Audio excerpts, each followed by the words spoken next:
Estamos abrindo mais um episódio do quadro Por Onde Anda. Hoje está aqui com a gente o nosso egresso do curso de Licenciatura em Ciências Sociais, Noah de Melo Machado, que antes mesmo de concluir o mestrado na Universidade Estadual Paulista, ele foi aprovado para o doutorado na Universidade de Campinas, a Unicamp. Noah, seja bem-vindo ao nosso quadro. Olá, gente, boa tarde. Muito obrigado pelo convite. Noah, você pode nos falar um pouco sobre a sua trajetória de vida, especialmente as suas raízes familiares e como elas influenciaram a sua decisão de seguir na educação e na pesquisa? Sim, bom, gente, essa pergunta é muito boa. É, Nem sempre eu quis ser professor. Na verdade, quando eu estava na escola, a minha vontade era ser veterinário ou biólogo. Eu cheguei a passar no vestibular, mas acabei indo para a licenciatura em História, na UEG.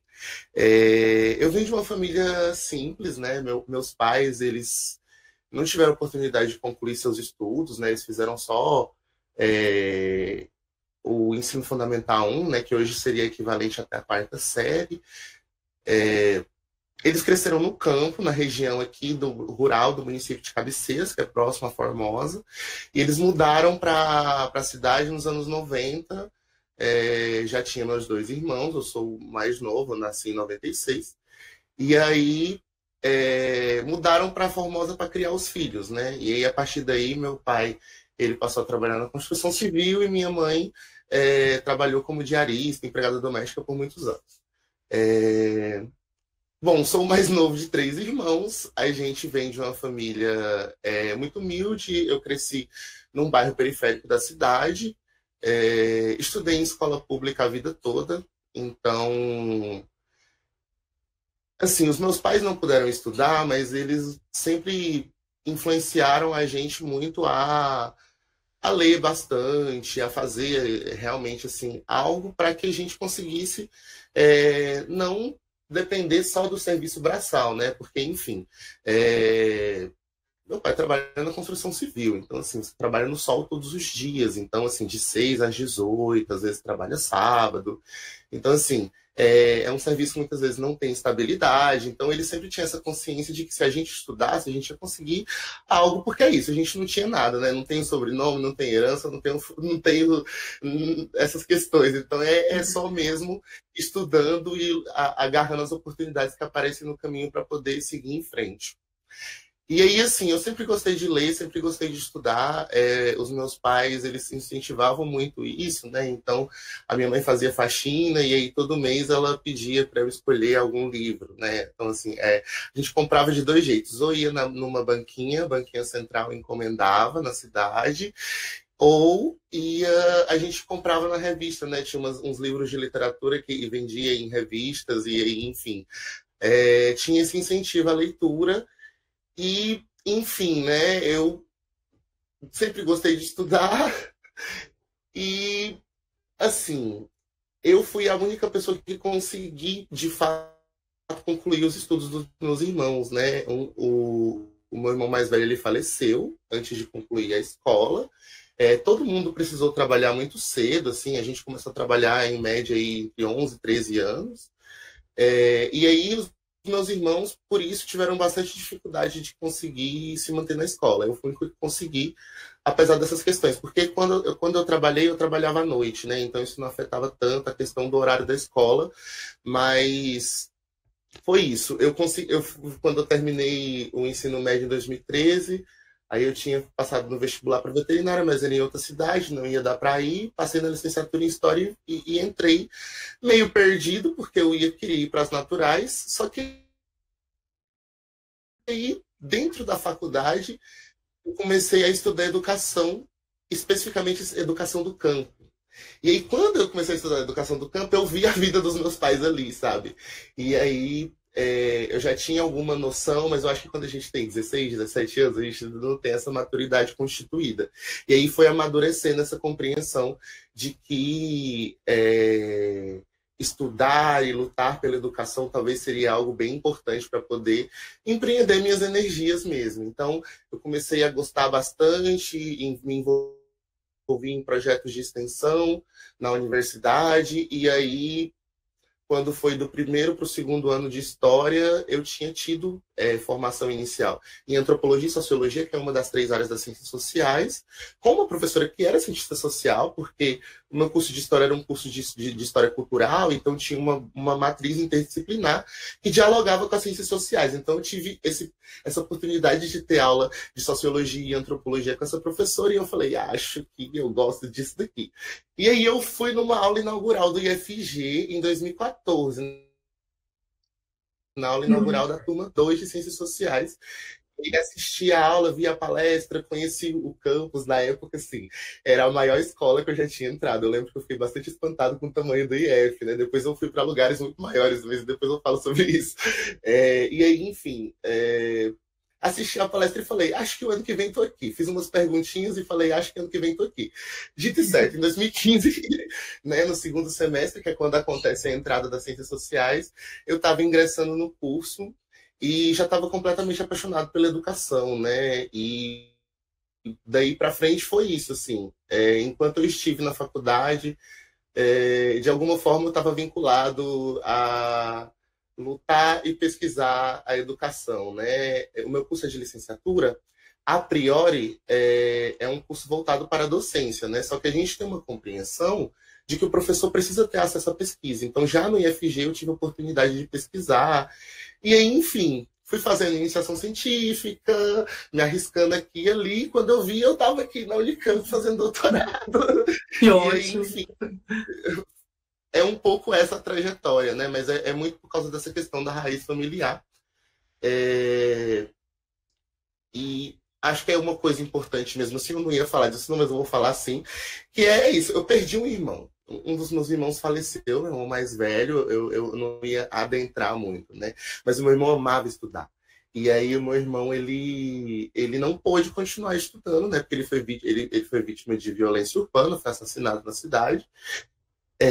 Foi algo que mexeu muito com a gente, mas assim, né? Ele foi, mas os cadernos ficaram. E alguns anos depois, quando eu já era professor de sociologia, eu fui olhar os cadernos e ver aquela... Porque ele escrevia, ele fazia poesia, ele desenhava, ele fazia uma série de coisas, eu não gostava de música. E aí, enfim, ele estava sempre junto comigo, né? Ele estudava junto, às vezes me ajudava com o dever, a gente lia coisas também. E aí, quando eu li aquilo, eu falei, de alguma forma, isso continua vivo em mim, né? Então, também tem um pouco essa questão, né? Hoje eu estou com 29 anos, eu vivi 10 anos a mais do que ele, na época que ele faleceu.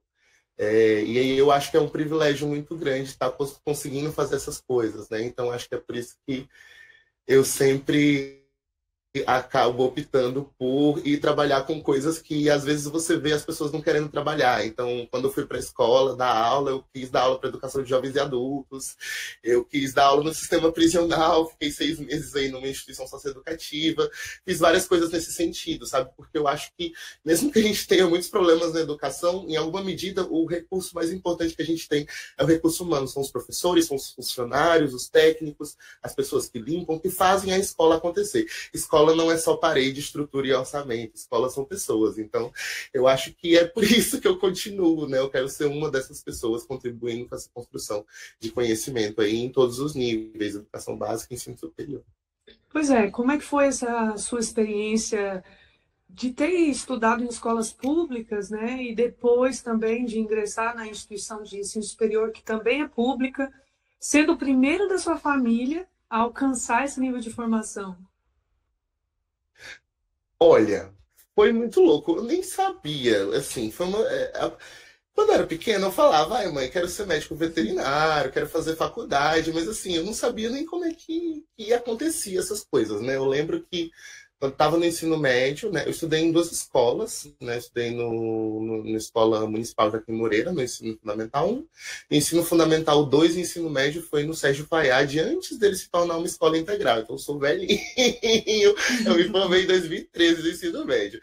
E aí, assim, no ensino médio, os meus professores, eu tinha uns professores muito bons que começaram a falar de vestibular para a gente, falar da importância das universidades públicas. Então, apresentaram o sistema de avaliação da UNB, da UEG, da UFG, e falar sobre o Enem e coisas que talvez seriam interessantes, né? E aí que eu descobri que existia faculdade, que não precisava necessariamente pagar para fazer faculdade e que dava para poder estudar, né? Então eu estudei bastante. Na época eu lembro que era assim, eu e os meus amigos, a gente tinha um grupo assim de 6 amigos, a gente era muito nerd, e a gente comprou material para poder estudar em PDF para o vestibular. Eram 6 estudantes. Todos nós felizmente entramos cada um em sua área, em alguma coisa.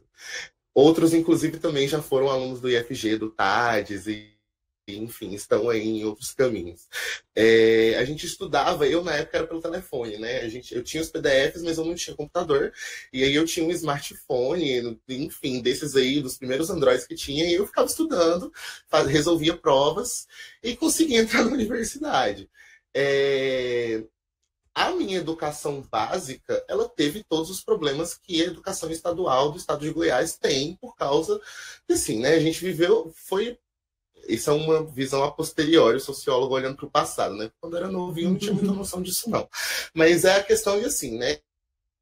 A gente teve durante muitos anos, no período em que eu estava estudando, muito desinvestimento na educação, né? Então, tínhamos problemas, mas é aquilo, né? Professores muito bons que faziam algum trabalho para poder tentar vencer essas questões. Então, assim, a gente teve uma série de alunos aprovados na época, na escola, e eu fui um desses aí que entrei na faculdade. Eu acho que a importância que a escola pública teve na minha vida foi justamente ter o que a minha família não teve acesso, sabe? Assim, quando os meus pais estudaram, eles contam que eles tinham acesso à escola na região rural.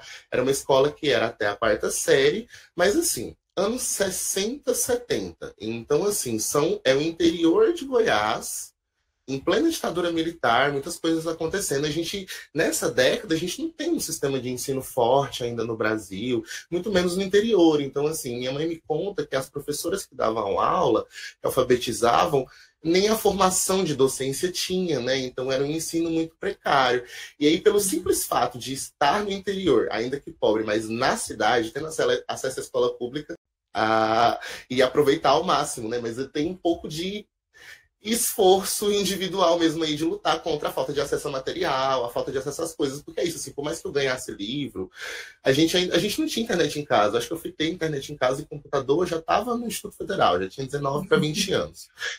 Então, assim, a importância da escola pública é porque na escola pública eu ia ter o que em nenhum outro lugar eu ia ter.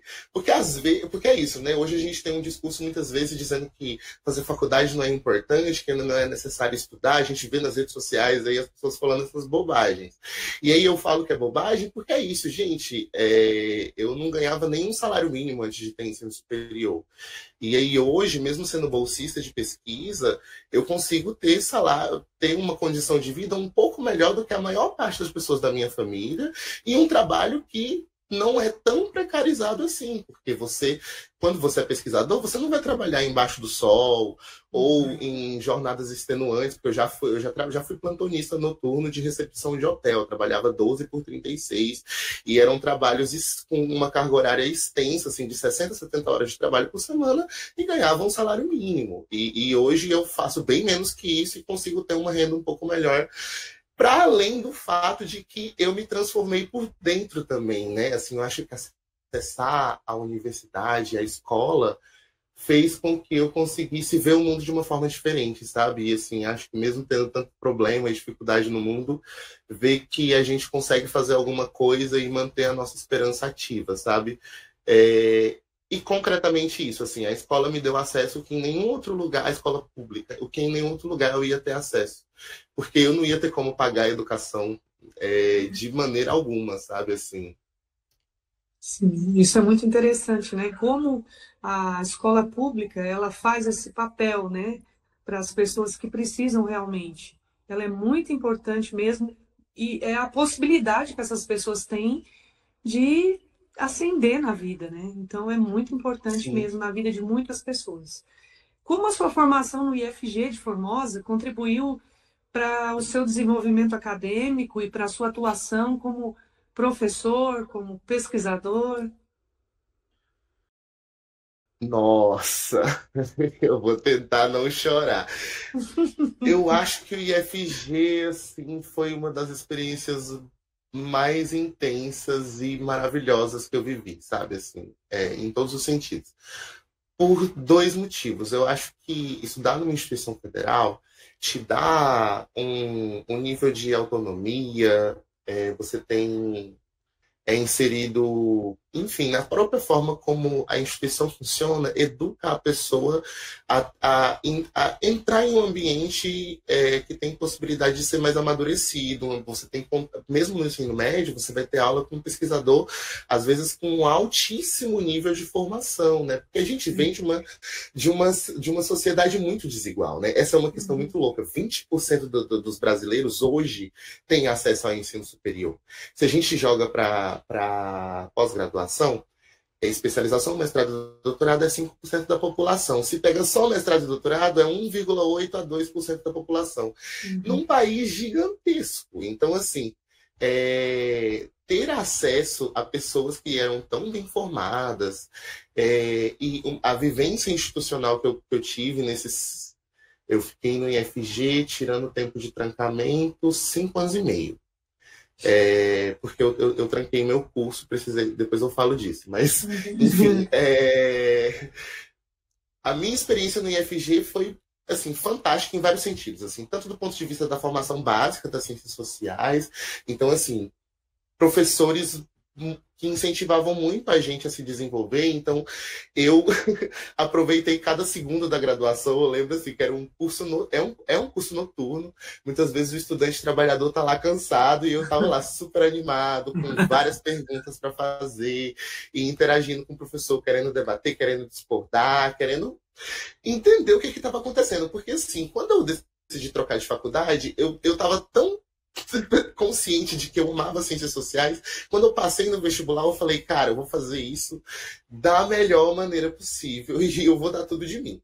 E aí foi isso, assim, dentro do IF, eu aproveitei todas as oportunidades que apareceu. Na época, a gente tinha algumas possibilidades, né? A gente poderia participar de projetos de extensão com os professores ou participar de projetos de pesquisa para além dos auxílios de permanência. Mas esses não têm, esse está mais vinculado a um suporte da instituição para o aluno permanecer do que você ter alguma contrapartida de trabalho, algo desse tipo, pelo menos nos modelos de auxílio que a gente tem no Instituto Federal. Tem outros tipos em outras universidades. Mas aí as opções que eu tinha era essa. Eu poderia trabalhar com extensão, só que aí eu já tinha feito, assim, na UEG, eu tinha feito 1 ano de extensão intenso, assim, foi 2 projetos. Um, ele teve um calendário de 6 meses e o outro teve um calendário de 10 meses. Então, eu tinha tido uma experiência de extensão e eu queria pesquisar. Então, o meu curso é de licenciatura. Eu acho que a formação em licenciatura que eu tive, eu não vi em praticamente nenhum dos outros lugares que eu pisei, porque o curso de Ciências Sociais ele tem prática de ensino de ciências de sociologia do 1º ao 8º período, fora as disciplinas de estágio e o núcleo educacional, para além de uma robusta formação na área específica. Então, assim, eu tive todo semestre a oportunidade e o incentivo a estar na escola pública fazendo coisas, desenvolvendo trabalho, observando, desenvolvendo material didático.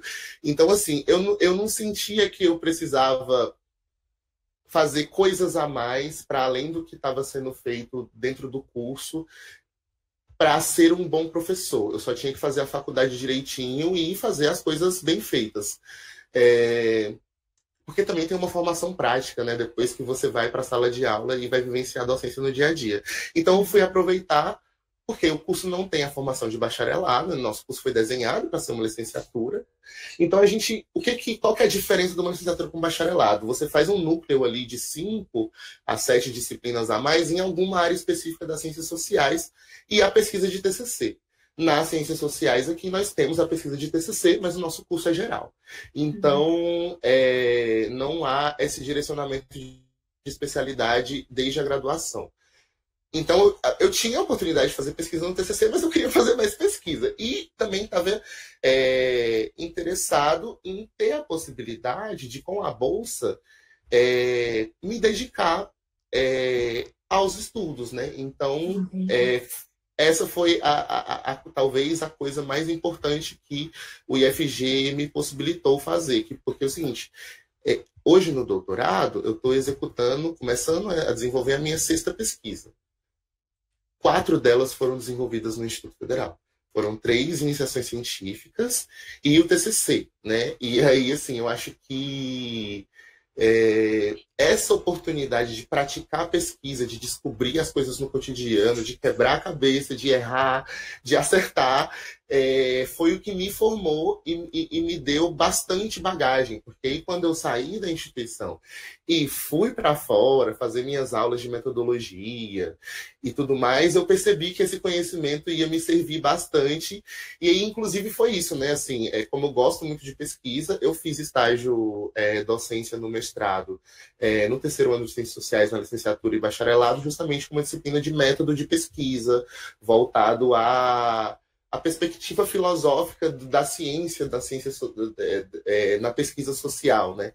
Então, era uma disciplina de métodos, e aí a minha experiência em pesquisa ajudou muito a ser o professor auxiliar ali, que ia dar suporte para o professor principal, né? Porque no estágio docência, você acompanha a turma durante o semestre, ele pode ser obrigatório ou voluntário, no mestrado não é obrigatório você fazer. Eu fiz porque eu realmente queria voltar para a sala de aula, tinha um tempinho que eu estava sem dar aula.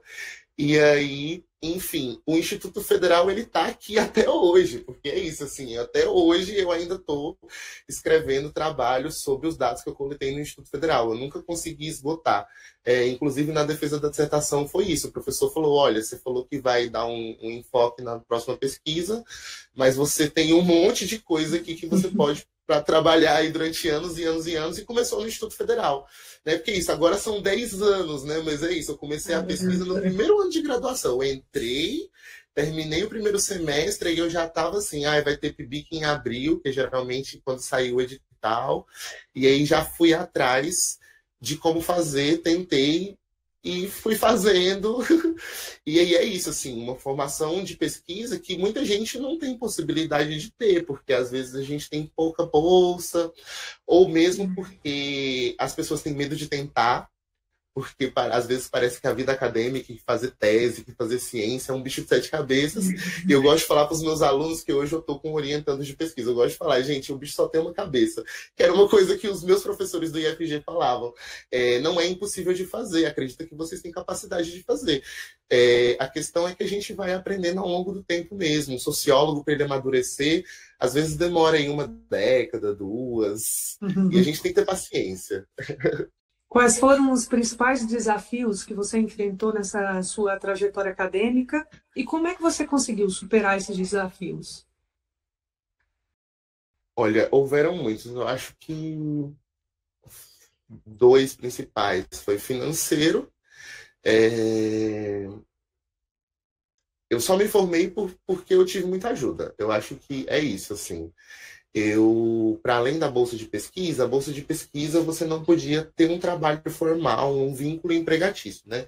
Você só poderia desempenhar atividades que não fossem fixas, né? Então, o que eu fazia na época para complementar a minha renda do PIBIC, porque não dava mesmo para poder fazer tudo, era R$ 400 na época a bolsa, era vender bombom. Eu vendia trufa, eu aprendi a fazer, e aí era assim, eu tinha uma amiga que era professora também, a gente morava, nessa época eu já não morava, que eu saí de casa acho que no 2º ano da graduação. E aí, porque meus pais eles moravam num bairro mais longe do IFG e eu fui morar no finalzinho da Formosinha, que é mais próximo do Instituto, para poder ficar mais fácil. Porque eu ficava muito tempo no IF por causa das bolsas de pesquisa, então era isso. Aí eu com essa amiga a gente ia para Goiânia comprar material, porque Goiânia tem um bairro que produz muito material para poder vender chocolates, coisas assim, né, produtos de festas. A gente buscava material, voltava para casa, né, a gente comprou equipamento para poder derreter chocolate e tudo mais, e aí fazia. Eu e essa amiga X bombons por semana, era muito. Era uma coisa assim de 1.500, era uma coisa muito louca. E aí, assim, eu ficava de manhã fazendo a carga horária da pesquisa, aí na parte da tarde eu pegava a minha bolsinha, passeava pelo campus, e depois ia para a cidade vender. E aí depois, mais ou menos ali até a hora da aula, né? E aí voltava para a faculdade e fiz assim. Meu pai me ajudou bastante, minha mãe também me ajudou bastante. Eu tive amigos que me auxiliaram, professores, porque assim, eu comecei a ser aceito para congresso, foi assim, no final da primeira pesquisa eu fiz um artigo e submeti para um congresso de pós-graduação na Unesp de Araraquara. E aí eu fui aceito, meu Deus, tem que ir para São Paulo. E aí tem o apoio institucional do IFG, mas nem sempre o apoio consegue cobrir toda a estadia dos dias, né? Então, assim, eu tive suporte de professores, de colegas, eu fazia campanha financeira, rifa. Então, assim, eu realmente, assim, eu era muito cara de pau. Eu fazia, assim, tudo pudesse fazer para poder me manter na faculdade. Porque, assim, tudo que eu pudesse fazer para que eu conseguisse sentar e estudar todos os dias e me manter no curso e conseguir ter um bom desempenho acadêmico para poder entrar no mestrado, eu estava disposto a fazer. Então, assim, eu fiz, assim, esse acúmulo de trabalho e, enfim, né? Tudo que foi possível para poder conseguir concluir o curso, né? Inclusive, assim, quando eu concluí o curso, foi em 2021. Porque, assim, eu entrei em 2015, então eu teria que terminar em 2019. Só que no meu último semestre, várias coisas aconteceram, vários problemas pessoais de saúde, eu tive um adoecimento familiar, e aí precisei me ausentar da faculdade para poder cuidar de um familiar. Meu pai precisou de mim, e aí eu precisava cuidar do meu pai e cuidar de mim também, porque eu também não estava muito bem em saúde. Aí eu tranquei a faculdade por um ano, e aí quando eu voltei, a gente teve a suspensão das aulas por causa da pandemia. Pandemia. E aí, porque eu só voltei mesmo a estudar no segundo semestre de 2020. E aí eu poderia fazer dois caminhos, né? Aí entra das estratégias, né? A primeira estratégia foi pedir ajuda. Assim, na faculdade, para além de professores, assim, não poderia deixar de falar Ai, meu Deus do céu, agora eu esqueci o nome da sigla formal da assistência estudantil. É a CAI, né? CAI, Cai. exatamente. Lá na CAI, né, eu tive suporte psicológico na faculdade desde o primeiro dia. Assim, eu lembro que eu me matriculei, eu já não estava muito bem desde a época da UEG, e aí eu fui e me consultei com a psicóloga e eu sempre tive esse suporte. Então, assim, eu pedi ajuda e a ajuda me foi ofertada e eu segui o caminho que me foi pedido, sabe? Assim, eu tive depressão durante a faculdade, então eu precisei tomar medicações, precisei de muito auxílio mesmo. Então, essa foi uma das estratégias. A outra estratégia foi realmente, assim, parar. Acho que às vezes a gente tem que parar para conseguir seguir em frente depois.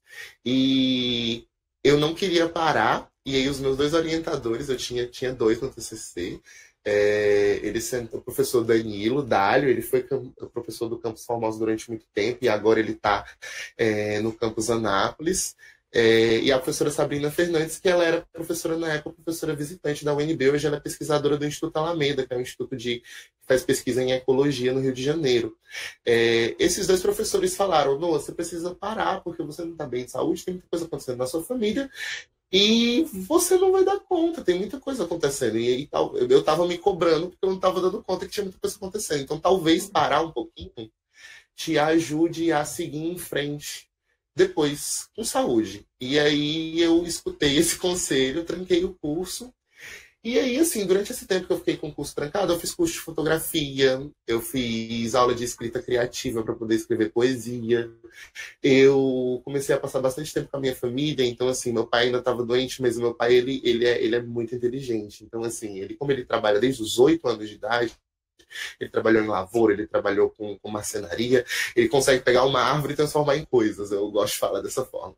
E aí, assim, ele me ensinou a fazer, eu fiz um monte de coisa, móvelzinho para minha casa, mesa de madeira e coisas assim, que fazia parte de que já que eu estava desocupado num tempo que eu estaria na faculdade, para eu não ficar triste ou fazer outras coisas da minha vida. E foi muito bom, porque nesses outros trabalhos manuais eu também exerci o meu intelecto de outras formas e vi que a minha cabeça ainda funcionava. E que apesar de ter ficado um pouco doente, eu podia voltar. E aí quando eu voltei com calma. Essa foi uma outra estratégia, porque às vezes a gente fica com pressa e quer fazer tudo de uma vez. Só que às vezes, isso foi minha psicóloga que me falou, às vezes terminar a faculdade em 4 anos, quando você tem muitas questões de que você é uma pessoa de baixa renda, você tem um monte de problema acontecendo, a vida é maior que a universidade.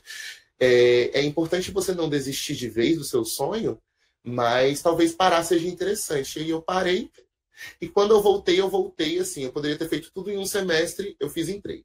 Eu peguei 2 matérias, depois mais 2 matérias, e depois defendi meu TCC e fiz o processo seletivo de mestrado. E aí deu tudo certo, porque eu fiz as matérias, tirei nota ótima em tudo, terminei o TCC, já...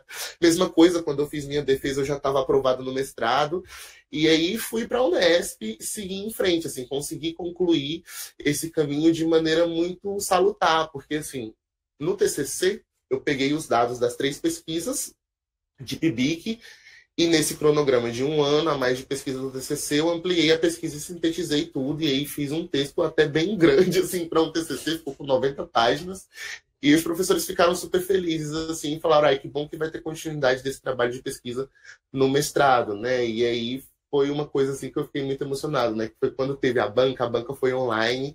Depois eu vou mandar um print da banca no dia. Tinha 36 pessoas online, assim, tinha muita gente assistindo.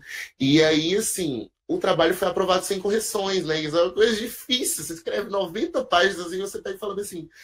Não achamos erro, tem uma qualidade muito boa, espero que você siga em frente na sua formação, e aí recomendaram que eu publicasse a minha pesquisa, entre outras coisas, foi um momento muito bacana, sabe, assim. Então eu acho que é um pouco isso, saber parar, saber pedir ajuda e ter paciência, mas assim, acima de tudo não desistir, porque eu acho que quando a gente tem depressão, às vezes a gente pode ficar sem energia para fazer as coisas. E eu acho que isso às vezes pode fazer a gente esquecer o colorido das coisas, sabe? E aí eu acho que pedir ajuda, não me afastar dos meus amigos, ficar em contato com a minha família, ter essa pausa me possibilitou justamente conseguir concluir. Porque se você conclui e segue em frente, acontece isso. 10 anos depois o pessoal te chama para vir para você falar da sua carreira. Sabe assim, eu fiquei super emocionado, sabe, assim, porque é um pouco isso, assim, são mais de 10 anos de instituição, tem um monte de aluno brilhante, e que bom que a minha história talvez possa ensinar alguma coisa para alguém também, né, porque é um pouco sobre isso, né, a gente aprende e a gente compartilha conhecimento. Acho que é um pouco isso, não sei se eu respondi a pergunta, mas é isso. Mas você também é um desses alunos brilhantes, ora bolas, né, não foi à toa que nós te convidamos. Com certeza. Ou não, você é bolsista de doutorado, né? Você também foi bolsista de pesquisa aqui no IFG. E as bolsas, a gente sabe que elas são fundamentais para muitas pessoas, para elas se manterem enquanto estudam. Para você, qual é a importância das bolsas de estudo e pesquisa na vida, né, dessas pessoas que são menos favorecidas? Você acha que essas bolsas são importantes realmente? Olha, eu acho que a bolsa ela é fundamental, porque, assim, na pós-graduação, tanto na graduação quanto na pós-graduação, né? Quando você vai fazer uma pesquisa, ainda que seja uma iniciação à pesquisa, você vai trabalhar. E hoje a gente está numa luta para poder reconhecer a profissão de pesquisador no Brasil, porque a maior parte das pesquisas brasileiras são feitas pelos acadêmicos, a gente muitas vezes fica 10, 15 anos da nossa vida na universidade produzindo a pesquisa e ainda não tem esse reconhecimento total, no sentido de que nós recebemos salário, nós temos os contratos, etc., mas não tem direitos previdenciários. 13º, férias, essas coisas. E aí essa é uma das lutas. Eu acho que a bolsa, para quem é de baixa renda, ela significa, às vezes, se a pessoa vai continuar ou não no curso, e também a possibilidade da pessoa poder, às vezes, não trabalhar para se dedicar àquela formação que talvez em nenhum outro lugar ela teria acesso.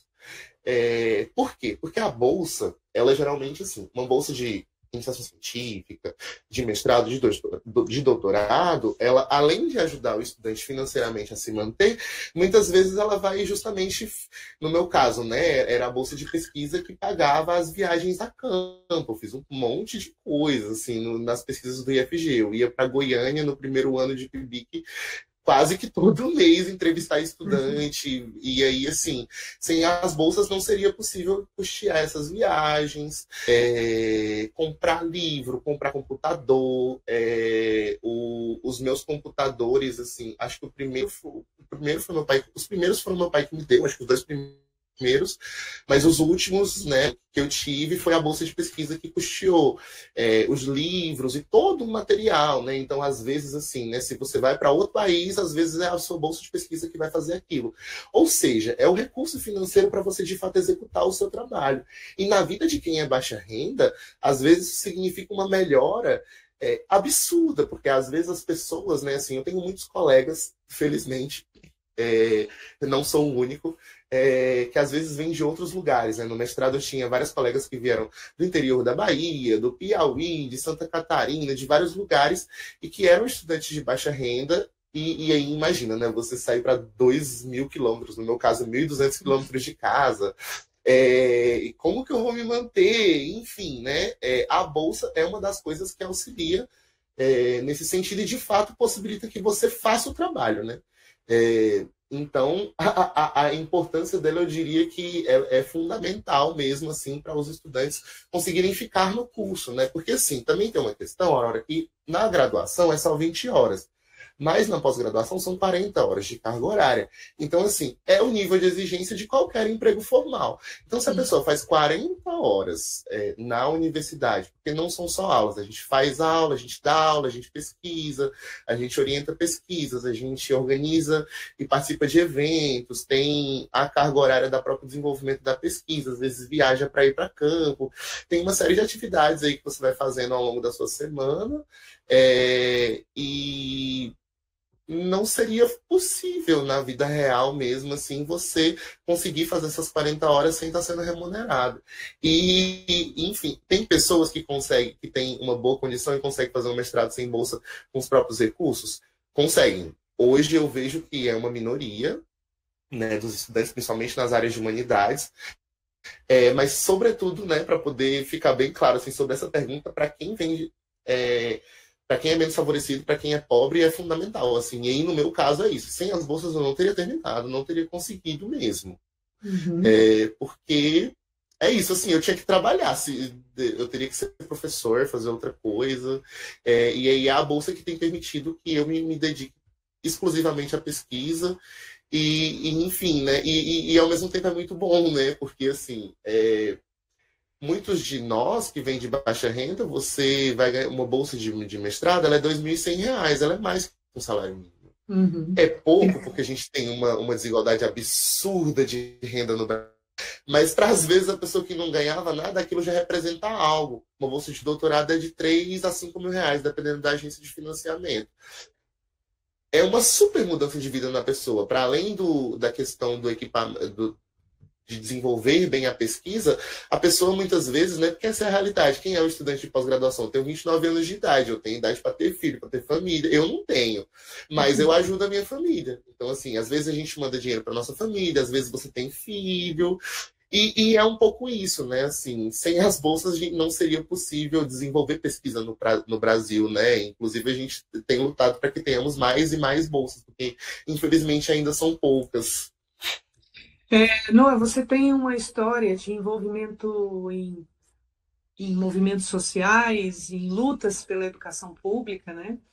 Como essas experiências moldaram a sua visão sobre políticas educacionais e também sobre a sua atuação profissional? Nossa, vamos lá. É, Olha, eu acho que foi uma segunda formação que aconteceu enquanto eu estava estudando, sabe? A luta, ela veio da necessidade. Eu acho que começa por aí. Quando eu comecei a me envolver com movimentos sociais, a gente estava tendo ameaça de corte de verba para as universidades no âmbito da Universidade Estadual de Goiás, que era onde eu estudava na época. E aí eu fiquei pensando, nossa, gente, a gente já tem tantas dificuldades com a biblioteca, essas coisas ainda vai tirar dinheiro da gente. A gente tinha na época problemas de professores que a gente tinha um quadro alto de professores que eram contratados e não concursados, isso é ruim para a universidade. Então, assim, ao invés de ter mais verba em investimento, concurso público, investimento para ampliar os campos, etc., a gente estava vendo corte. E aí eu acho que tem uma frase que talvez sintetize o que eu tenho pensado, sabe? Assim, estar nos movimentos sociais me mostrou que a gente tinha que... Se a gente acreditava em algo, se a gente via que algo era importante, você tinha que ir lá e dar a sua contribuição. Quem vai defender o que você acredita se você não tiver coragem de falar e defender o que você acredita, sabe? E às vezes isso não acontece sozinho. Na realidade, eu acho que para mim a saída ela é sempre coletiva. Isso aconteceu em meio a muitos outros estudantes, e quando a gente está no movimento, a gente debate política, a gente discute as desigualdades que estão acontecendo, e muitas vezes eu tive que ir para enfrentamentos, mesmo não sendo, né, do ponto de vista pessoal, uma pessoa que gosta de conflito, não gosta de briga, mas ir para enfrentamentos porque a causa era mais importante do que os meus sentimentos pessoais. E eu acho que tem um pouco sobre isso, sabe? O Gramsci, ele é um pensador na sociologia da educação, ele fala muito sobre a importância da intelectualidade e dos cidadãos. E aí ele fala que os cidadãos, né, ele acredita o seguinte, que a educação que a gente recebe forma a moral e o pensamento dos nossos cidadãos, e são esses cidadãos que constroem a cidade do futuro. Né? Então, assim, qual cidade que eu estou ajudando a construir, qual sociedade eu estou ajudando a construir. Então, assim, de que forma a luta molda a minha visão sobre a política educacional e sobre a pesquisa, ela mudou tudo, assim, porque quando você está pensando no jogo da política, você está pensando em interesses, né? Então, às vezes, você vai ver ali os governos executarem planos e tudo mais que não necessariamente vai condizer com o interesse de quem precisa ser atendido por aquela política. Então, assim, se quem deveria estar fazendo o seu papel em prol do interesse público não está fazendo, as pessoas que colocaram esses caras lá têm que reivindicar e pressionar. Acho que é um dos caminhos. E aí, de certa forma... molda a minha visão no sentido de que se a política que a gente está produzindo, a educação que a gente está produzindo, não for para responder os problemas reais das pessoas que precisam então acessando esse serviço, para que a gente está fazendo isso? Qual que é o outro interesse então que está sendo colocado, sabe? A gente vê muitos projetos e tentativas de destruir muitas coisas boas que a gente conquistou. Porque, assim, é isso, gente. Nosso sistema educacional público tem um monte de problemas e eu acho que é muito fácil a gente pegar e sentar e falar, eu vou falar mal da educação do Brasil. Mas, em meio a todos esses problemas que às vezes a gente enfrenta, a gente tem um monte de pessoas fazendo um trabalho muito bacana e lutando contra. Fazendo a mais, muitas vezes sem nem ter condição para isso. E então, assim, quando a universidade, ela é bastante contraditória, né? Ao mesmo tempo que ela é esse lugar que nos dá acesso ao conhecimento, a universidade também, do ponto de vista sociológico, ela organiza as hierarquias do trabalho. Então, assim, a universidade, ela é, em alguma medida, uma instituição conservadora, porque vai ser o fato de que alguns têm aquele diploma e outros não têm aquele diploma que muitas vezes vai desenhar algumas desigualdades que a gente vê acontecer. Então, assim... o envolvimento com a luta me trouxe a contribuição, talvez uma concepção do seguinte, de que já que eu estou num espaço tão privilegiado, Já que eu consegui entrar num lugar, consegui alcançar um nível de formação que tão poucas pessoas na população têm, eu preciso colocar esse trabalho a serviço de algo. E aí, o que eu construí ao longo da minha vida foi um pouco tentar fazer algo que eu li no Paulo Freire há muitos anos atrás, quando ele está falando sobre pesquisa, ele fala o seguinte: a quem serve a tua ciência? Essa é uma pergunta que a gente tem que manter constante na nossa cabeça, e a gente deve manter a nossa coerência na nossa prática. Então, assim, o tipo de pesquisa que eu fui fazer está vinculado com isso, né? Então, se eu vi aqui, né, na realidade do estado de Goiás, o estado estava querendo militarizar as escolas, acabar com a carreira dos professores e entregar a educação, que foi a principal pesquisa que eu fiz, né, sobre a transferência de gestão para empresas terceirizadas, né, na verdade, organizações do terceiro setor que funcionam como empresas, que o governo Marconi Perillo tentou fazer entre 2015 e 2018. Então, se eles estão querendo fazer isso com a educação, talvez a gente tenha que olhar para pessoas que estão fazendo outras coisas, ou que estão indo na contramão disso, né? Então, eu fui conversar com o movimento social, eu fui conversar com um estudante secundarista que estava falando: eu não quero educação de qualquer jeito, eu quero que a minha escola não seja qualquer escola. E é muito louco, porque você está aí falando assim, eu tinha 19 anos, eu falei: esse menino tem 15 anos, e ele está ocupando uma escola porque ele quer porque Goiás estava fechando escolas, né? Eu lembro que a primeira ocupação que a gente teve, nas ondas de ocupações que teve em 2015 para 2016, nas escolas estaduais de Goiás, foi porque o pessoal queria reabrir o Colégio José Carlos de Almeida, que é uma escola gigantesca em Goiânia, que foi fechada há muitos anos, né? Com uma reforma parada e nunca foi concluído, né? Então, eu observei, né, esses interesses diferentes, né? Então, assim, olha, tem uma galera querendo entregar educação e precarizar a educação, e tem uma outra galera querendo fazer um negócio mais interessante. Eu estava lá no meio da luta, né, porque Formosa foi atingida por esses projetos de privatização da educação. E, assim, muitas vezes os governos eles vão querer passar um projeto com o argumento de que aquilo vai ser bom para todo mundo, porque vai melhorar a gestão. E aí, justamente, o que eu fiz foi analisar as contradições do ponto de vista mais técnico, né, comparando ali com os modelos de trabalho que a gente tem hoje no trabalho docente, as condições de trabalho mesmo concreta que temos colocadas para os professores do estado de Goiás. Eu consegui demonstrar algumas questões, né, alguns dos objetivos, né, tanto a questão de desinvestimento, de retirar dinheiro de partes muito estratégicas, tipo o custo investido por aluno, que reverbera em merenda, reverbera na estrutura da escola, reverbera em uma série de coisas, para poder colocar em outros lugares, para poder contratar gráfica da família e coisas assim, né? Teve esses processos, felizmente, não passaram, mas, enfim, né, a contribuição que nós, pesquisadores que nos debruçamos em cima dessa temática, tentamos dar foi justamente de olhar os problemas disso, né, de como que esses projetos educacionais, que muitas vezes alguém de paletó e gravata chega falando: olha, vamos melhorar a educação, vamos colocar um economista para poder gerir isso daqui e tudo mais, muitas vezes tem armadilhas, né? E aí a gente demonstra isso mesmo com pesquisa, né? Então, assim, eu acabei me interessando desde essa época, eu vim para a Unicamp, justamente porque o principal grupo que estuda a influência do setor privado nos sistemas estaduais de educação está aqui. Então, assim, tem sido produzido uma série de estatísticas e mapeamentos disso a nível nacional. Então,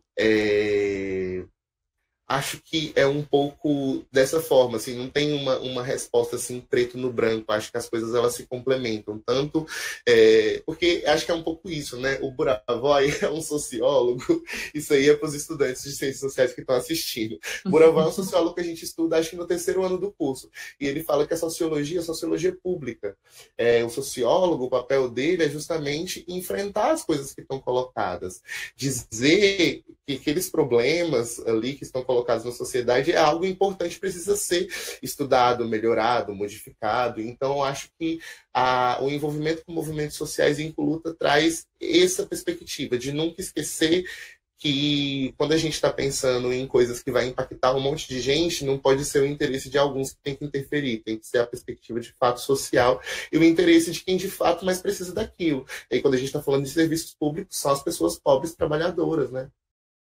Noah, como é que a sua identidade de gênero e a sua atuação em relação a experiências pessoais, como é que elas influenciaram, na sua atuação acadêmica, na luta pelos direitos sociais? De que forma? Isso teve alguma influência? Olha, teve sim.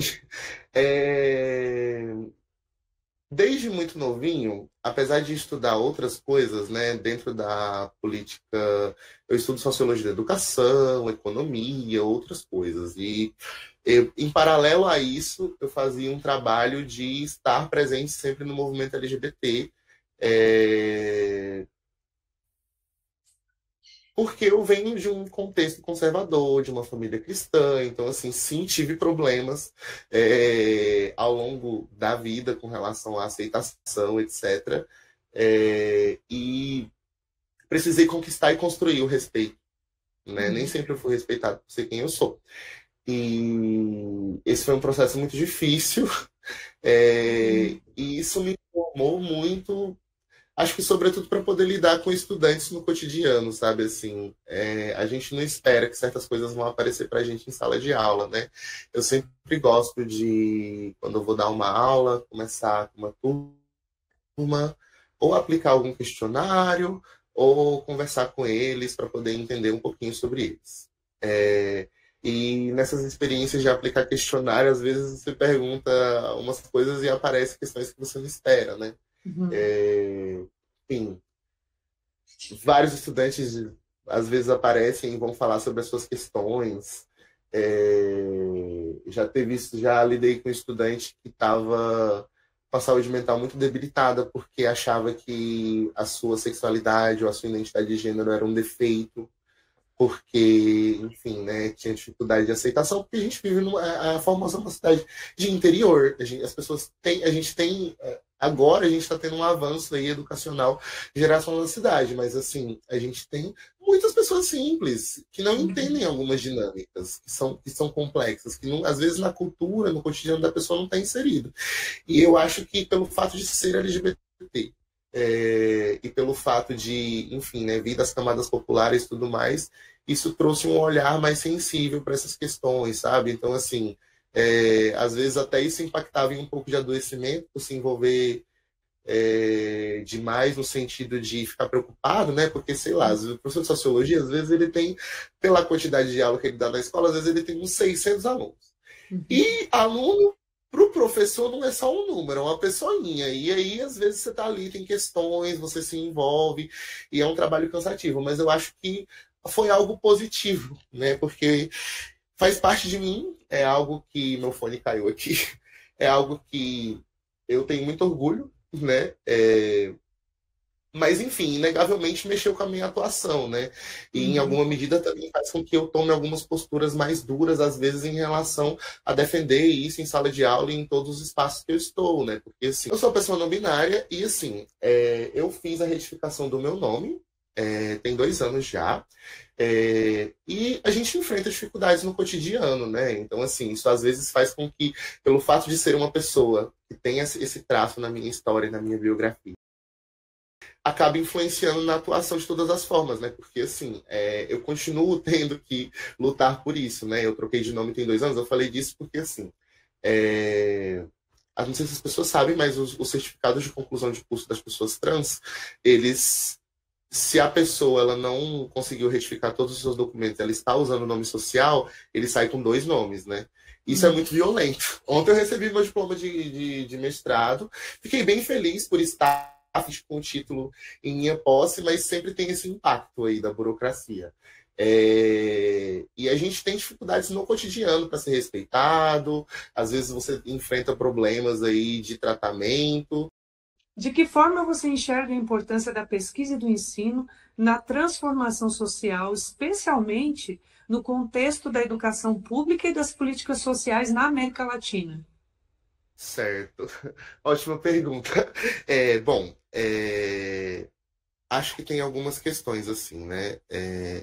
A pesquisa e o ensino tem tudo a ver com transformação social, porque se a gente não está reinventando a roda, é porque a gente conseguiu acumular conhecimento e transmitir o conhecimento sistematizado através da educação ao longo das gerações, né? Então, assim, tem um papel fundamental para uma série de questões, né? Tanto para a questão da cultura, para socializar o conhecimento produzido, mas a pesquisa e o ensino na América Latina tem um papel fundamental na transformação social, porque é justamente esses setores, né, que nos possibilitam tanto, de um lado, né, a produção de pesquisa, estudos sociológicos, de diagnósticos de desigualdade que se fazem, mapeamentos diversos, eles podem tanto detalhar quais que são as características daquela população e quais que são os enfrentamentos e os problemas que estão colocados para aquela sociedade, e trazer alguma perspectiva de possibilidade de mudança, né? E aí, enfim, isso não significa que os pesquisadores vão ser ouvidos. A gente tem visto isso com a questão climática, a gente tem visto isso com uma série de questões, mas, ao mesmo tempo, é justamente esse trabalho da pesquisa enquanto uma força material que vai poder ser utilizada por nós nesse processo de luta pela transformação social, tem um papel fundamental, porque a gente só vai conseguir solucionar algo se a gente conhecer que, enfim, né, na América Latina, se a gente tem educação pública é porque os movimentos sociais foram para a rua, para a luta, para poder lutar por educação, por ampliação, né, os movimentos do campo, lutando por escola no campo, né, assim, quando a gente para pensar que no mundo 80% das pessoas mais pobres estão no campo ou em regiões que estão longe de todos esses recursos, saneamento, estrutura urbana e todos esses processos, a gente tem uma dimensão do tamanho das desigualdades que estão colocadas. No caso da América Latina, a gente tem a contribuição de vários movimentos sociais, né? Atualmente, na minha nova pesquisa, eu tenho estudado alguns deles. Posso falar disso mais para frente, mas eu acho que o exemplo histórico mais marcante que a gente tem seria, no Brasil, o movimento dos trabalhadores sem terra, o MST, e o movimento Atingidos por Barragens, né, que muitas vezes nem sempre é lembrado aí nos estudos de educação, mas eles têm um trabalho gigantesco ali com os povos que são desabrigados, e tem uma pedagogia própria, né, pedagogia do exemplo, e aí tem todo um trabalho social dentro das comunidades, tem um conjunto gigantesco de material paradidático produzido. Então, assim, quando a gente pensa em educação, às vezes a gente vai pensar em quem não tem acesso a essa educação, né? No caso do campo.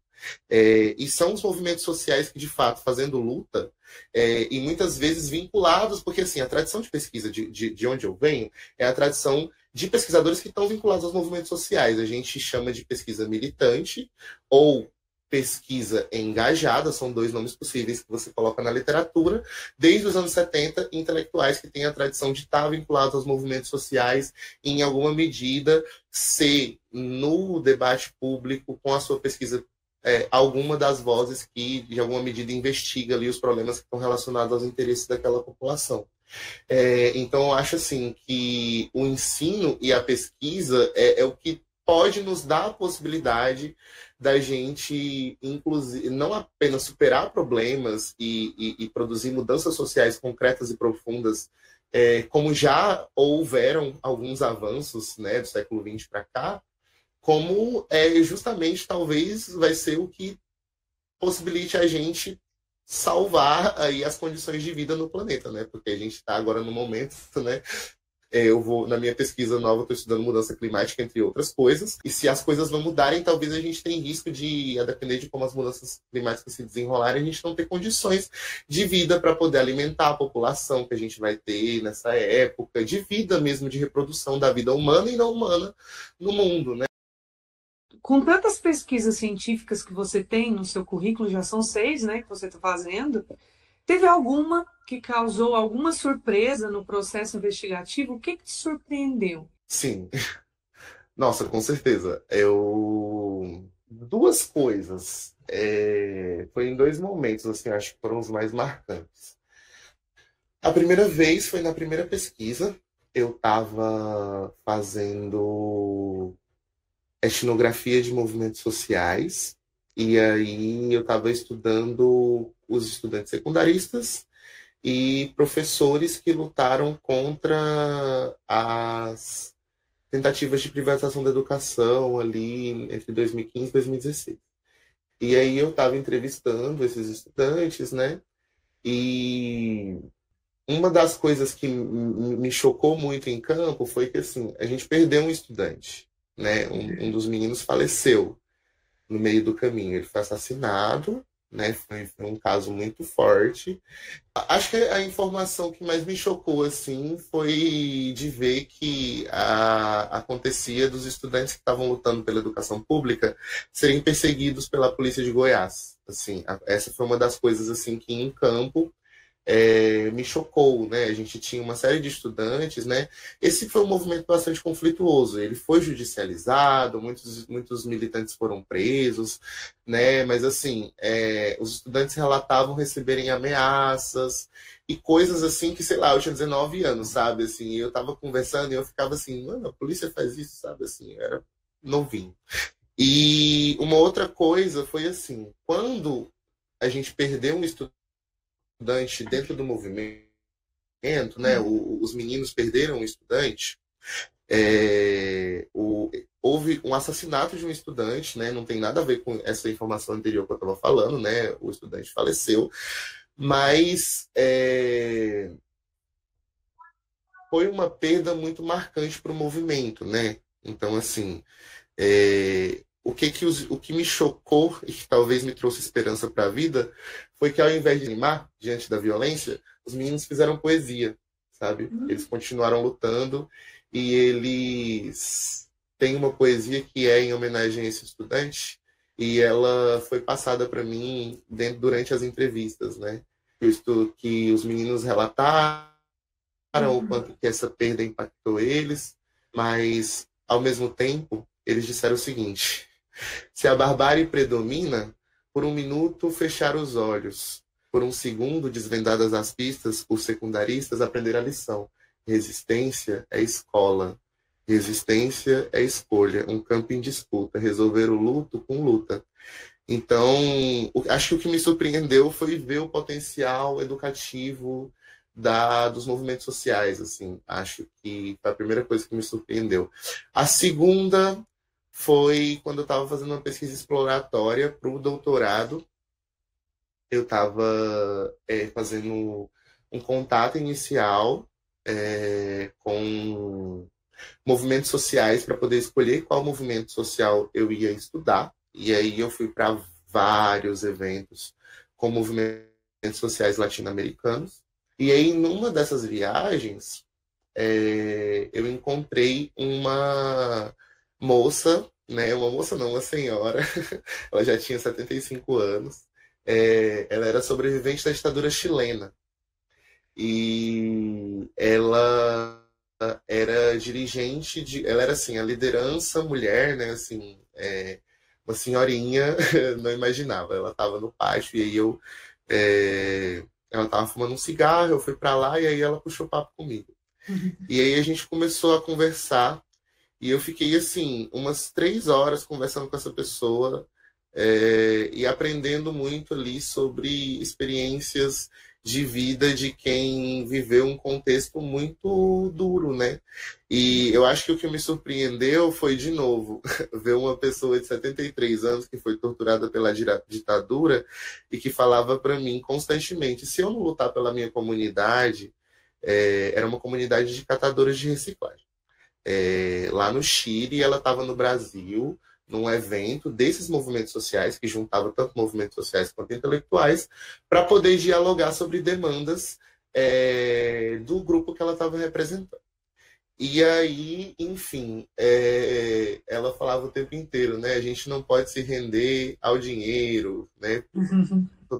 Tô fazendo uma tradução muito difícil do castelhano, porque essa conversa foi complicada.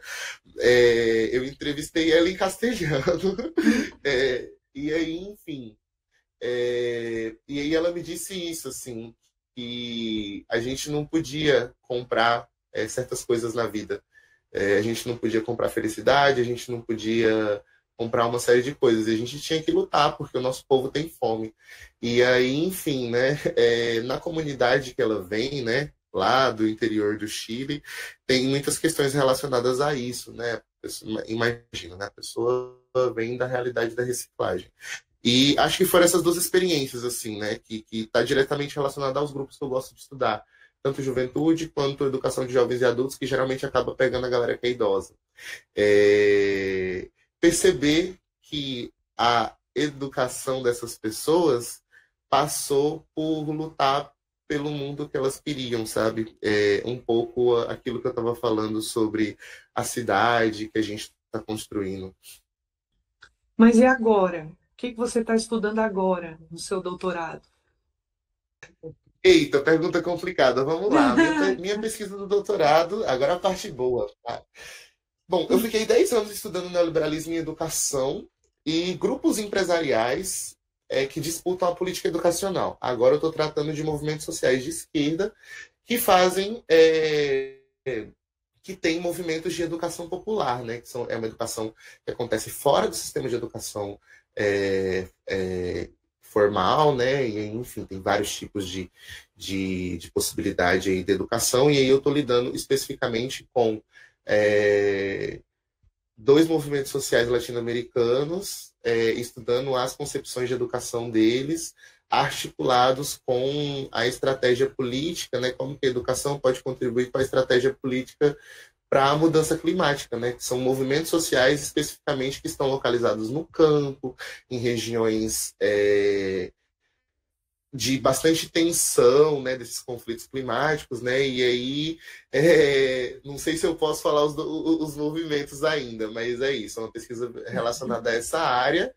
E aí, a ideia é pensar em alternativas a esses modelos destrutivos de gestão da educação que eu analisei nos últimos 10 anos, né? Então, o esforço agora é gastar energia pensando que o mundo não acabou e que as opções não acabaram, de que a gente tem que olhar para as coisas interessantes e coisas boas que as pessoas estão fazendo por aí, porque sim, tem solução para os problemas. Acredito muito nisso. Então, é uma pesquisa que tenta juntar essa experiência da sociologia da educação, estudando políticas públicas e precarização do trabalho docente nos últimos 10 anos, com a agenda de pesquisas da sociologia ambiental a partir desse diálogo aí com os movimentos sociais que estão no campo. Tem algum momento assim marcante na sua trajetória acadêmica ou profissional até mesmo, né, que você assim tenha sido marcado, que esse momento tenha sido decisivo para você chegar onde você está hoje? Sim, eu acho que quando... É porque é difícil falar disso, assim. Quando eu voltei do curso, do trancamento do curso, eu não sabia se ia dar certo, sabe? Assim, eu ainda estava meio debilitado da questão da depressão. E eu não esperava, de fato, conseguir. Assim, eu não sabia se eu ia conseguir concluir o curso. E aí um professor sentou comigo, eu sou muito sábio, professor de ciência política, o professor Clóvis. Nem sei se eu podia estar falando isso, mas eu vou falar assim mesmo, que foi uma conversa que ele me deu um conselho. Que ele falou assim: meu bem, falta 2 semestres para você se formar, porque você diluiu as disciplinas, mas na realidade, em termos de carga horária, é 1 semestre. Você já é cientista social. Acho que ao longo esse professor, eu estive num grupo de estudos dele, que ele analisava diálogos públicos. E aí a gente estudava bastante ciência política, e ele acabou acompanhando, me deu várias aulas também, né? E aí, quando ele disse isso, ele quis dizer o seguinte, ele falou, olha, você está aqui há tanto tempo, você estuda tão direitinho, eu acho que se você tiver calma, você vai conseguir pegar o seu diploma e fazer as coisas. Que às vezes o jovem de hoje, a gente vive numa realidade de muito desamparo. O jovem está perdido, está passando por algum problema, às vezes a gente precisa de alguém que diga, olha, calma. Esse foi um momento que me marcou muito e com certeza quando o professor porque foi assim, a gente estava quando houve a indicação para o doutorado direto, né? A gente estava numa rodada de análises das propostas de mestrado de todo mundo, e a minha foi a única que ele disse isso. E aí, assim, eu fiquei vermelho, eu fiquei sem saber o que eu fazia. Depois eu pedi, né, para ele escrever um documento com as orientações do que fazer a respeito, para saber se eu ia fazer isso mesmo ou não. Mas, assim, para mim ali, eu acho que depois de ter passado tantas dificuldades pessoais e tantos empecilhos no meio do caminho, ter a oportunidade, assim, de um conjunto de pesquisadores de ponta fazer a análise da minha pesquisa e ter uma devolutiva do grupo, e principalmente do docente, que é um pesquisador doutor com muita experiência, muitos anos aí, professor da Unesp, e, enfim, é um professor que tem uma relevância aí muito, muito grande nas ciências sociais, e aí eu fiquei meio que sem acreditar. Mas me trouxe um pouco de alegria para pensar de que o trabalho ele é recompensado e ele é reconhecido ao longo do caminho, né? E de que era isso, assim, acho que foi o gás que eu precisava para falar, eu vou terminar mestrado, fazer doutorado, sim, vou ir para os bancos da universidade, porque eu acho que é isso, assim, no futuro eu quero ser um professor que talvez encontre esses estudantes que estão chegando aí na universidade, estão perdidinhos, mas que tem muito potencial, e que ajude a direcionar e encontrar algum caminho, como eu tive a oportunidade de ter mestres e professores que também fizeram isso por mim. Acho que é isso. Pois é, falando de futuro, quais são os seus planos para o futuro em relação à academia, em relação à pesquisa? Você falou em algum momento para mim sobre a internacionalização, que você tem interesse, né, em fazer algum tipo de trabalho lá fora. Pode falar um pouco para a gente sobre isso? Posso sim.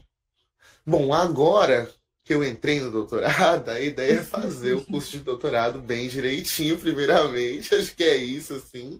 E nesse caminho do doutorado, eu acho que tem duas coisas interessantes que aconteceram, né? O primeiro é que a minha proposta de pesquisa foi muito bem recebida pelo grupo de pesquisadores aqui, né? Então, assim, foi quando eu sentei com a minha orientadora e aí a gente foi fazer a análise da proposta, ela falou, sensacional, tem várias coisas aqui interessantes e isso pode dar bastante fruto. E justamente olhando para esse potencial, né, foi o que ela me disse, que era algo que desde quando ela... porque, assim, né, os professores, como funciona a seleção de doutorado? A gente tem, só para fazer sentido no contexto, a gente tem um conjunto de professores que são distribuídos ali em algumas linhas de pesquisa, no caso do meu programa são 6, e ali tem, sei lá, 7, 10 professores por linha de pesquisa. Esses professores, eles vão fazer a seleção de cada dos pesquisadores que vão entrar para poder integrar essas linhas ano a ano. Então, a minha orientadora fazia parte dessa comissão, né? E aí ela me disse, quando eu selecionei o seu projeto, eu já estava pensando nisso, que a nossa ideia é internacionalizar a pesquisa, né? Porque apesar de já estudar a América Latina, tanto no TCC quanto no mestrado, eu estudei o caso do Chile, da Argentina e do Brasil. Uhum. Foram esses os casos que eu analisei, apesar de ter um foco no caso de Goiás. Quando você vai olhar para outros lugares em que essas políticas foram utilizadas, eu também acabei discutindo outros países. Quando eu fui selecionado para o doutorado, aí a gente sentou e aí pensamos, né? Eu já tenho interesse de, para além das áreas que eu estudo, né? Que é Brasil, Chile, Argentina e outros países da América Latina, eu tenho interesse em estudar alguns países da Europa, né? Então a gente começou a verificar aí a possibilidade, e a gente já está com esse processo em andamento, né? Para, trocar o financiamento da pesquisa, porque felizmente já desde o começo eu já recebi financiamento assim que entrei no programa, né? Mas aí a gente quer trocar o financiamento da pesquisa, porque essa troca de financiamento possibilita que eu possa passar um ano do doutorado fora, com um grupo de pesquisadores que a Unicamp já tem um contato e uma parceria há muitos anos, né?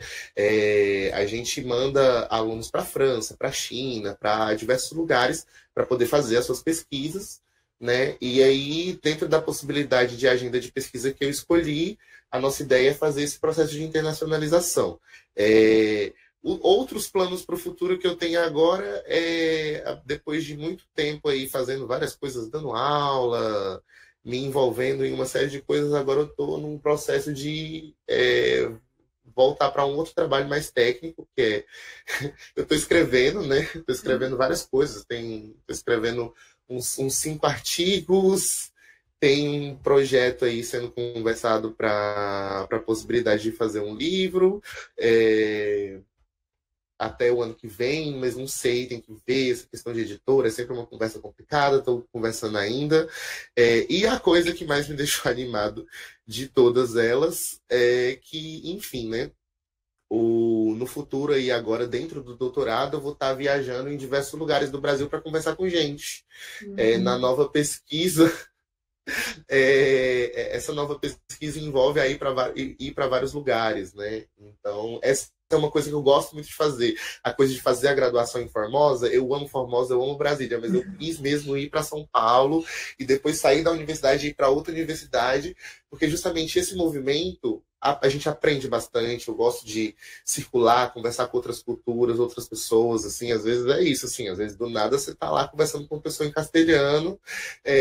Felizmente eu estudei espanhol ao longo da minha formação, mas é isso, assim, internacionalizar mesmo a pesquisa, porque com a internacionalização a gente consegue ampliar as possibilidades de atuação, né? Então, assim, dentro das ciências sociais, uma das coisas que acaba acontecendo muito às vezes ou você vai para a universidade, atuar na universidade como professor e pesquisador, e tem também os institutos de pesquisa ou mesmo fundações de pesquisa que financiam pesquisas e, às vezes, deslocam os pesquisadores para lugares, né? Então, assim, a minha orientadora, esse é um dos meus objetivos, eu quero fazer um pós-doutorado fora, na França ou na Alemanha, não sei qual que vai rolar, mas a minha orientadora, ela fez isso, minha ex-orientadora do TCC e a minha orientadora de doutorado.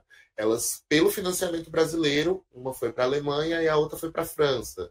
E aí, aproveitando essa onda aí de pesquisadores da Unicamp que estão indo para lá, estou me colocando no meio dos alunos que está tentando ir.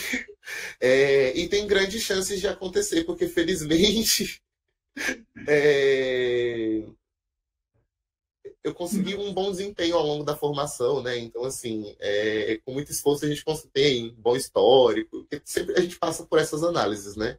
E a ideia é continuar trabalhando e contribuindo para a produção do conhecimento e do ensino de qualidade no Brasil. Acho que é um pouco isso, os meus objetivos futuros mesmo. Que mensagem, então, você deixaria para um estudante aqui do IFG Formosa que faz licenciatura em Ciências Sociais aqui com a gente e que sonha em seguir ou na carreira acadêmica ou seguir mesmo na área de pesquisa ou até mesmo na parte de políticas públicas? Que mensagem você deixaria? Olha, eu acho que são duas coisas fundamentais.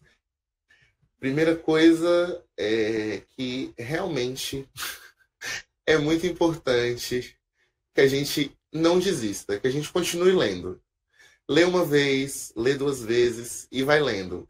E, assim, quando eu falo da gente não desistir, é porque às vezes a gente, todo dia tem uma coisa nova para estudar na faculdade, e às vezes a gente acha que a gente é maquininha de decorar texto. E não é para isso que os textos servem. Os textos servem para poder ajudar a gente a pensar e a formar o nosso pensamento. Então, assim, não desista, continue pensando. E a outra coisa é que, assim, tem muita possibilidade de trabalho nas ciências sociais. Para o caso dos estudantes que estão em Formosa mesmo, a gente tem aí, gente, a gente está do lado do MEC, a gente está do lado de todos os ministérios. Então, assim, tem a possibilidade de atuação em consultoria, e eu acho que talvez o conselho maior seria o que eu segui. Quando eu era mais novo, eu tinha muito medo de sair de Formosa para poder fazer outras coisas, porque às vezes é isso, né? Felizmente, a minha cidade me possibilitou ter acesso ao nível superior, numa instituição federal de muita qualidade, uma formação de excelência, mas a pós-graduação de mestrado a gente ainda não tem na cidade. Eu sei que tem planos de no futuro termos, mas ainda não temos. Então a gente precisa, no mínimo, ir para Brasília. E às vezes as pessoas ficam com medo até de tentar. E eu diria para fazer com medo mesmo. Porque... eu já ouvi isso aqui no Por Onde Anda, hein? Vai muita... com medo mesmo. Eu já escutei vai com isso medo aqui. mesmo. Muitas das coisas que eu fiz, assim, tipo, sei lá, pegar o relatório de pesquisa e mandar para um congresso de pós-graduação. Eu estava no terceiro semestre da faculdade, eu nem sabia se ia passar. E passou! E aí chegou lá, o pessoal nem sabia que eu não era da pós-graduação. Depois que eu falei que eu era da iniciação científica, teve umas pessoas que ficaram meio assim, tipo, ok, ele é muito novinho para estar aqui, mas tudo bem, está apresentando o trabalho, tá tudo certo. Porque é isso, assim, às vezes você vai precisar se deslocar e viajar para poder ter acesso a outros lugares. E aí tem uma outra coisa, né? Às vezes isso pode deixar a gente com medo, porque quando a gente sai de casa, a gente vai para longe da nossa família, às vezes a gente fica com receio mesmo, né? E talvez essa nova vida custe algumas coisas da sua vida anterior, mas com certeza talvez valha muito a pena, porque eu não me arrependi nem um pouco de sair, sabe, assim, e é muito bom, sabe, assim, ontem eu recebi o diploma de mestrado, mandei para os meus pais, e aí eles me mandaram mensagenzinha, todos chorosos, orgulhosos, porque é isso, o primeiro mestre da família e em breve o primeiro doutor. Porque o caminho ele não é fácil. A gente, para se formar, muitas vezes a gente pode ter muitas dificuldades, mas, de fato, se você continuar se dedicando e você não desistir do seu curso, muito provavelmente vai ter possibilidade de atuação. A gente está do lado de Brasília, um dos estados que melhor remunera professor. Muito raro você ter um concurso ou mesmo um contrato temporário, como no GDF, que você começa recebendo 5, 7 mil reais, enfim. As possibilidades estão aí, gente. Vai com medo mesmo. Boa dica.